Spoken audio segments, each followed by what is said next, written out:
Hello les boys, on se retrouve pour une vidéo du château Natria pour le premier boss, Hurlel. Hurlel est le premier boss, il est en deux phases, donc une phase de DPS et une phase de survie. Pour la première phase, vous allez avoir différentes techniques à gérer. La première, c'est l'écolocalisation, c'est une AOE ciblée sur une ou plusieurs personnes qui devraient exploser après quelques secondes et laisser une flaque de sang sur vos pieds. Il faut évidemment s'écarter, ne pas la foutre n'importe où. La deuxième mécanique sera la plus compliquée de cette phase, elle s'appelle le cri glaçant. Tous les 30% d'énergie environ, va falloir se cacher derrière un pylône avant qu'elle hurle, et une fois qu'elle aura hurlé, ça va laisser une énorme flaque de sang sous nos pieds, tous bien paqués pour pouvoir se faire soigner efficacement et ensuite se repositionner comme précédemment.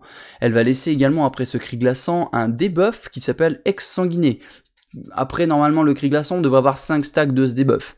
Il va réduire par stack de 10% le nombre de soins que vous allez recevoir. Il va augmenter le dégât subis de 10% par stack et vous faire des dégâts sur la durée. Toutes les 1,5 secondes, vous perdez un stack de ce debuff pour finalement vous retrouver avec rien du tout. Donc, claquez un CD défensif pendant le cri glaçant, ça vous sera utile également pour la suite. En HM, vous aurez une mécanique supplémentaire qui s'appelle le hurlement résonnant. Donc concrètement, c'est une sorte de sonar qui va cracher vers la cible la plus éloignée, qui va rebondir sur les bords de la salle, un petit peu comme les carabasses de Ludwig von Tortolan. Donc concrètement, il faut les esquiver. Si vous les touchez, vous prenez une descente et vous êtes stun pendant 4 ou 5 secondes.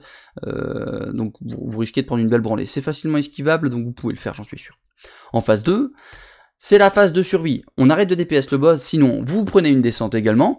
Il arrive à 100% d'énergie cette phase, donc là il faut jouer à cache-cache avec le boss. On va répartir le raid en 4, différé sur 4 pylônes, de manière à pouvoir être relativement soignable de tous les côtés.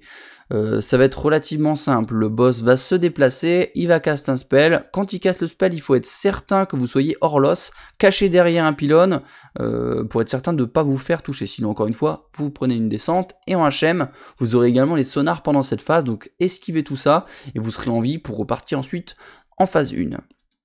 On va revoir les mécaniques. Pour les tanks, vous allez avoir un spell bien précis qui s'appelle morsure d'exsanguination.